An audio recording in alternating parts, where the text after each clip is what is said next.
Olá, você está no programa Cara de Um, Focinho do Outro, apresentado por mim, Marcos Fernandes, veterinário homeopata e psicanalista. Você está no canal da Sociedade Brasileira de Psicanálise Integrativa. Fazemos os programas todas as sextas-feiras aqui dentro das instalações da Sociedade Paulista de Psicanálise Integrativa. Eu vou começar com o programa fazendo uma pergunta para você. Você já perdeu algum animal de estimação? Pois é, eu tenho quase certeza que você responderá sim. Porque é muito comum as pessoas terem animais de estimação quando eram crianças, depois quando se tornaram adultos, na terceira idade, enfim. Em alguma fase da nossa vida, com certeza você teve contato com um animal de estimação e grande possibilidade de você ter participado de um luto. O que é o luto? Nós vivemos muito, obviamente, em relação aos animais. Nós vivemos 60, 70, 80 anos. Um hamster vive 2 anos. Um passarinho vive 7, 8, 9, 10 anos. Um cão vive 15 anos em média, um gato também. Então, com certeza, nós já presenciamos, nós já vivenciamos um animal que a gente tinha afeição ter falecido. E esse é um dos assuntos mais importantes que eu quero tratar com você aqui no nosso canal da Sociedade Brasileira de Psicanálise Integrativa. O luto. Eu vejo no consultório as pessoas, os tutores dos animais, sofrerem muito quando o animal vem a falecer. Eu vejo crianças também sofrerem bastante, mas mais adultos. E quanto mais idade a pessoa tem, mais ela sofre pela perda, pela morte, pela passagem do seu animal de estimação. E esse é um assunto muito pouco falado, até porque nós chamamos o luto na veterinária de um luto não autorizado. O que é isso? É comum a pessoa ter o seu cachorro, ter o seu gato e ele vem a falecer depois de ter passado uma vida com você e a pessoa sofrer muito. A dor da perda de um animal é visceral, é insuportável. Eu não vou dizer, não dá para comparar o luto do cachorro com o luto de um membro da família da mesma espécie ao qual você pertence. No entanto, não dá para comparar, mas a dor, ela é tão grande quanto. Por quê? O animal de estimação, ao longo do tempo que ele convive com você, dificilmente ele te decepciona. Ele te trai, ele te engana. Dificilmente isso acontece. O animal tem para com a gente um amor que nós chamamos incondicional. Amor incondicional, amar incondicionalmente é amar sem condições. Veja, o cachorro, o gato, o passarinho não está interessado em que carro você tem, na sua herança, se você tem casa própria, se você ao morrer vai deixar alguma coisa para ele. Enfim, o animal, ele ama por amar. A gente vê isso facilmente nos moradores de rua. Essas pessoas que vivem aí nas ruas, nos logradouros públicos da cidade, infelizmente, eles têm cada um o seu cachorro, que inclusive atuam como uma proteção, um fator de proteção para esse indivíduo que está nas ruas ter um animal. No entanto, se você perguntar para o cachorro, olha, eu vou tirar você daqui e vou te levar para uma casa no Morumbi, se o cachorro falasse, vocês acham que ele iria abandonar aquele tutor, ainda que esteja na rua com ele, sofrendo todo tipo de situação desfavorável? Ele iria abandonar aquele tutor para ir morar no Morumbi, numa mansão, por exemplo? Eu te diria que não. Para o animal, a relação com o dono de amor, de afeto, é muito estreita, é muito grande. Por isso que se diz que o cão é o melhor amigo do homem, não é verdade? Então, quando esse cachorro que ama incondicionalmente você o perde através, por exemplo, da morte, e é do luto que nós estamos falando, a dor é muito forte, a dor é muito grande. Até porque perder pessoas, nós nas relações que nós temos com parentes, com amigos, que seja, nós temos altos e baixos dessas relações. Ainda que seja pai, mãe, filho, eles eventualmente nos decepcionam. Não existe uma relação perfeita dentro da relação humana, de amor e de afeto, sem nenhum tipo de contratempo. O animal não. E é por isso que quando o animal morre, a dor é visceral. E o que é luto não autorizado que eu comentei? O luto não autorizado é: morreu meu cachorro, eu estou sofrendo muito, né, como eu disse, uma dor visceral. E eu não posso exteriorizar isso. Eu não posso porque para muita gente esse sofrimento está errado. Porque não morreu uma pessoa, não morreu um membro da minha família, eles dizem. As pessoas falam assim: nossa, mas você está chorando tanto, mas você está sofrendo tanto. Era só um cachorro, não era uma criança, não era uma pessoa. Pois é, é engraçado essa relação de valor que as pessoas têm. Só que o amor, ele é subjetivo, né? A gente pode ter amor de uma forma diferente, em várias situações, por várias pessoas humanas, por seres humanos ou não humanos. Enfim. O que acontece? Então, quando a gente sofre essa perda, a dor é muito grande e a gente não pode exteriorizar. Nós temos que nos recolher nessa dor. A gente não pode falar sobre ela. É lógico, para aquelas pessoas que têm animais, a gente comenta: nossa, morreu meu cachorro, morreu meu gato. E a pessoa se compadece, faz aí uma relação de empatia com o sofrimento do outro, né?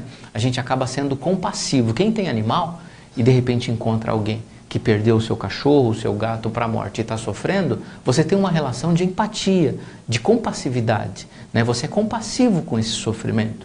Agora, quem não tem animal, quem nunca teve nenhuma relação de afeto com o animal, acha muito estranho alguém estar sofrendo tanto pela perda de um animal. Então, nós chamamos o luto de luto não autorizado. Isso ocorre na nossa sociedade, que dá valor aos animais, entre aspas.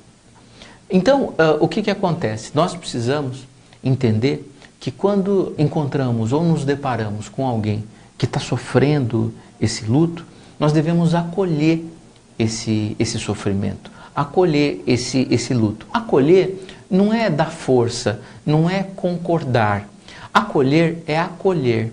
É receber essa pessoa, né? É ser compassivo com esse sofrimento. E, obviamente, o luto ele vai ser resolvido. Vai haver uma aceitação, né? O que nós precisamos é entender que a perda de um animal ela é significativa para as pessoas. E normalmente está relacionado com o nosso primeiro luto. Olha que interessante. Quando nós éramos criança, procura trazer à memória isso.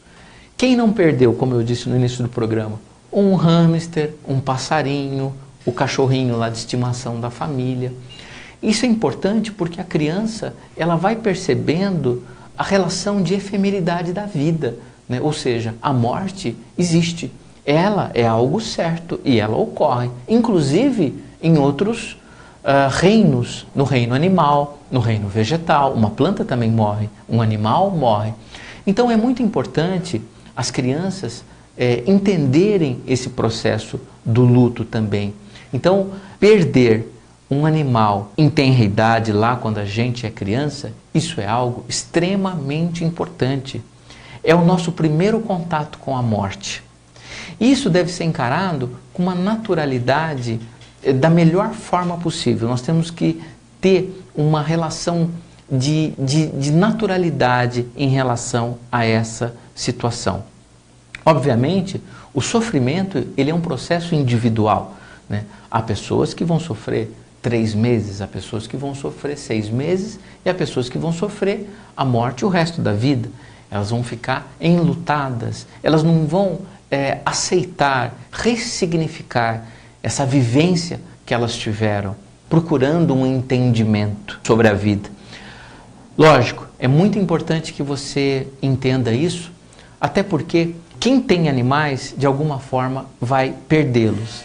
Parece que eu disse uma coisa um pouco óbvia, mas não é não. Lá no consultório a pessoa chega com o seu cachorro e fala assim: ai doutor, o cachorro não vai morrer não, né? É engraçado isso, né? Como nós entendemos a morte na nossa espécie, mas nós não entendemos a morte em outras espécies. Parece que o animal ele está imune à morte. Nós entendemos, por exemplo, que uma pessoa pode falecer aos 40 anos, vítima de um acidente, ou de um infarto, ou de um derrame, que seja. No entanto, quando lá no consultório nós perdemos um animal para a morte, o animal morre nessa condição de infarto, derrame ou acidente, a pessoa nos traz a sensação que o animal era imortal, ele não iria passar por essa situação, né? Porque ele comprou o cachorro, porque ele gastou com o cachorro, porque o cachorro é do filho dele e ele tratava tão bem. Como é que o cachorro morre? É engraçado isso, né? Então, lidar com o cliente, lidar com o tutor do animal, nós temos que ter essa sabedoria, esse entendimento.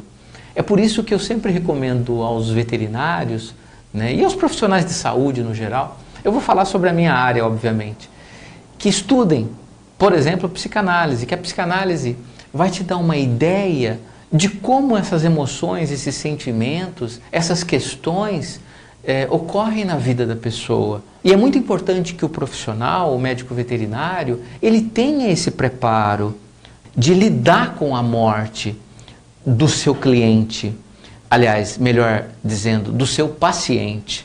Ele tem que lidar a todo momento com essa perda. Quem trabalha em consultório, como eu, há mais de 2 décadas, nós passamos muito por essa situação ao longo da nossa vida profissional. Eu, com certeza, toda semana tenho esse tipo de situação diante de mim. E eu preciso, de alguma forma, entender, compreender, acolher esse tutor, esse sofrimento, nunca minimizar ou desprezar, mas também não valorizar, não potencializar. A gente tem que aceitar esse cliente, entender o sentimento que ele está tendo, que muitas vezes acaba sendo até um deslocamento. Já tive casos de clientes que perderam um cachorro e a pessoa se desestabilizou completamente. Ela perdeu toda a sua base, toda a sua estrutura, a vida dela acabou. Mas por quê? Porque não é que ela perdeu o cachorro apenas e isso levou ao sofrimento. Mas além dessa perda que ela teve, essa cliente perdeu o pai há 10 anos atrás e ela me disse que não havia chorado a morte do pai. Ela não tinha passado pelo luto. Ela, na época da morte, por uma série de questões que não vêm ao caso, ela congelou essa emoção. Ela não deu vazão a esse sentimento. Então ela segurou e se apegou no cachorro. Só que o dia que o cachorro foi, ela não conseguiu. Ela não conseguiu lidar com essa situação de uma forma favorável e ela se desestruturou. Então muitas vezes eu percebo no consultório que as pessoas não sofrem tanto pela perda do animal, especificamente, exclusivamente. Ela sofre pelo que aquela perda representa na vida dela. Eu tive um caso agora que faleceu o cachorro e a pessoa falava assim para mim, olha, o cachorro faleceu com 20 anos. E essa pessoa não aceitava de forma alguma a doença do animal e que o animal iria falecer. Inclusive, eu mesmo havia dado o prognóstico da situação como fechado. O que é prognóstico fechado? Quando o médico não tem mais o que fazer. Quando ele diagnostica uma doença que não tem tecnicamente nenhum recurso a ser feito. Então nós fechamos o prognóstico, ou seja, ele vai morrer. Isso foi dito para ela e ela não aceitou e ficou muito mal com isso e de fato 4 ou 5 dias de eu ter dito isso, o animal faleceu mesmo, o que era já certo, era esperado. No entanto, a fala dela era muito interessante, ela falava assim, eu moro com esse cachorro há 20 anos, morava só ela e o cachorro. Ela falava, como é que vai ser minha vida agora? Quer dizer, ela não estava sofrendo exclusivamente pela perda do animal só, mas ela estava sofrendo por ela, que a partir de agora ela estava sozinha e ela teria que lidar com ela, exclusivamente, especificamente, né? E ela não queria lidar com ela, porque lidar com a gente é algo que a gente não quer. Para a maioria das pessoas, isso é um problema, né? Para a maioria, para muitos, como nós aqui lidamos como terapeutas com muitos pacientes, nós lidamos com esse tipo de paciente que tem uma resistência muito grande em se olhar, Então acaba deslocando toda a sua atenção para o cachorro e para o gato, que é mais fácil. Só que quando esse animal vai embora, fica um vazio, né, dentro da pessoa. Isso significa que o lugar que esse cachorro ocupava dentro dessa pessoa, que esse animal ocupava dentro dessa pessoa, era muito grande. Tanto que não tem mais o animal e ficou um buraco. Por que você deixou que esse espaço, que era seu e que deveria ser ocupado por você, foi ocupado por outro, ainda que esse outro seja um animal? Acontece que quando ele vai embora, você se desestrutura completamente, tendo quadros de depressão, de tristeza, de ansiedade, enfim. É muito comum, inclusive, após a perda de um animal e a não resolução de um luto, o cliente ele desenvolve, por exemplo, transtornos. Um deles é o transtorno de ansiedade, que eu já vi, o outro é pânico, né? Quer dizer, na verdade esse paciente, esse cliente já estava ali, de certa forma, incubando, criando esse transtorno, essa doença psíquica, né? Que com a morte do animal foi o start, foi o enter para que isso acontecesse, como poderia ser um outro acontecimento na vida dela, né? Então, esse assunto é um assunto que pouca gente aborda, né? O luto na veterinária. Parece até que não tem muita importância, mas tem. E a gente deve procurar sempre entender da melhor forma possível essa situação. E cabe ao médico veterinário e também ao médico humano, né? Eu obviamente falo da minha profissão veterinária, mas todo profissional da área de saúde que lida entre esse limiar de vida e morte tem que estar preparado para atuar no caso do cliente que perde um animal ou no caso do médico, de um paciente que acaba perdendo alguém da família e que ele deve acolher essa dor da melhor forma possível. Tá bom? Esse era o recado de hoje. Espero que você faça aí uma reflexão e veja se você resolveu, aceitou ou melhor, ressignificou o luto que você teve com algum animalzinho de estimação na sua vida. Um assunto muito interessante que eu vou abordar na semana que vem é sobre eutanásia. Pessoal, semana que vem você tem um encontro marcado comigo aqui, no programa Cara de Um, Focinho do Outro, que é o título do meu livro, que eu recomendo, onde eu falo sobre esses assuntos também.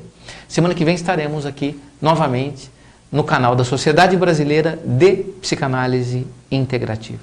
Um grande abraço e até mais.